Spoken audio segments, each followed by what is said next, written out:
Một bốn màនេះគឺជាម្សៅ probiotic បាទអញ្ចឹងរាងកាយរបស់យើងគឺចាំបាច់ត្រូវការញ៉ាំ probiotic ជាប្រចាំបាទអញ្ចឹងថ្ងៃនេះខ្ញុំប្រាប់ពីវិធីញ៉ាំ probiotic ឲ្យបងប្អូនមើលបាទអញ្ចឹងងាយស្រួលទេបងប្អូនគាត់មានទឹកសុទ្ធមកទេបងប្អូនយើងដាក់ទឹកសុទ្ធចូលក្នុងកែវយើងទឹកសធម្មតារបស់យើងហ្នឹងបាទហើយបងប្អូនគាត់មានម្សៅ probiotic នេះ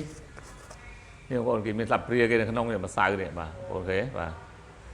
ហ្នឹងហើយដាក់តែម្ដងមួយស្លាបព្រាបងប្អូននេះបាទសៅស្ព្រាវានេះហេ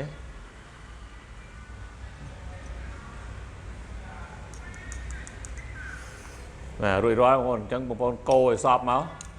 បាទ probiotic គឺគ្មានពណ៌គ្មានក្លិនទេបងប្អូនបាទអញ្ចឹងងាយស្រួលញ៉ាំបាទរួចរាល់ហើយបងប្អូនបាទនិយាយទៅវាអត់មានពណ៌អត់មានក្លិននេះទេយើងញ៉ាំដូចយើងញ៉ាំទឹកសុទ្ធធម្មតាប៉ុន្តែអត្ថប្រយោជន៍វាច្រើនមែនទែនបងប្អូនបាទអញ្ចឹងបងប្អូនកុំភ្លេចញ៉ាំ probiotic រាល់ថ្ងៃបាទអរគុណច្រើន